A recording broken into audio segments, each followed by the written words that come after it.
রাত 1:05 কাটাবনের আল বারাকা বহুতল ভবনের 12 তলার একটি ফ্ল্যাটে আগুন দেখতে পায় পাশের ভবনের বাসিন্দারা। মুহূর্তেই সেই আগুন পৌঁছে যায় 13 তলার একটি ফ্ল্যাটেও। প্রচণ্ড ধোঁয়া আর আগুনের লেলিহান শিখায় ছড়িয়ে পড়ে আতঙ্ক।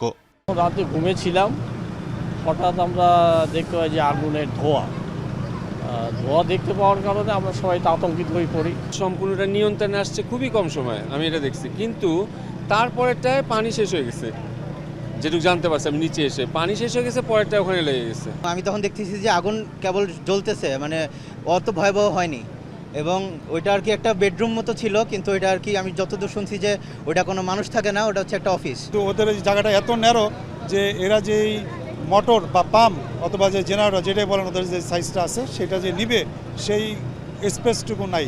72 ঘন্টা ময়েশ্চার লক সমৃদ্ধ লিলি হুইপড শিয়া মিস্টিক গ্লোয়িং বডি ওয়াশ। শিয়া বাটারের গুডনেস স্কিন রিপেয়ার করে রাখে সফট ও গ্লোয়িং, ছড়িয়ে দেয় লং লাস্টিং ফ্রেগন্যান্স। আল বারাকা সহ আশপাশের ভবন থেকে সবাই নিরাপদে নেমে আসলেও বের হতে পারেনি ওই ফ্ল্যাটের 2 সহকারী। প্রায় 1.5 ঘন্টা পর একটি বাথরুম থেকে তাদের উদ্ধার করে গুরুতর অবস্থায় ঢাকা মেডিকেল ও বার্ন ইউনিটে পাঠানো হয়, তবে শেষ রক্ষা হয়নি। যে দুজনকে রেস্কিউ করা হয়েছে আগুন নিয়ন্ত্রণ আসার পরে, যখন তাপ কিছুটা কমে আসছে, ওই দুজনকে, একজনকে ঢাকা মেডিকেল কলেজের আর একজনকে বার্ন ইউনিটে প্রেরণ করা হয়।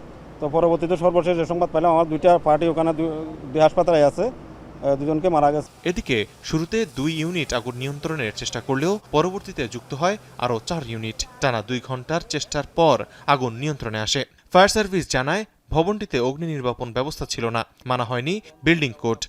অগ্নিকাণ্ড সংবাদ প্রাপ্তির সাথে সাথে আমাদের পলাশী থেকে 2টা ইউনিট এবং সিদ্দিক বাজার ফায়ার স্টেশন থেকে আরও 4টা ইউনিট, মোট 6টা ইউনিট ঘটনাস্থলে উপস্থিত হয়ে দ্রুত তারা সিঁড়ি বেয়ে উপরে উঠে অগ্নিকাণ্ড নিয়ন্ত্রণ, মানে প্রায় 2 ঘন্টার ভিতরে অগ্নিকাণ্ডটা নিয়ন্ত্রণ করে নিয়ে আসে। যেহেতু অগ্নি নির্বাপন ব্যবস্থা আমরা কোনো কিছুই পাই নাই, সেহেতু আমাদের নীতিমালার বাইরে এই বিল্ডিংটা অবস্থা ছিল। তবে কিভাবে আগুন লাগলো তা এখনও জানা যায়নি। তৌহিদুল তারেক, এখন, ঢাকা।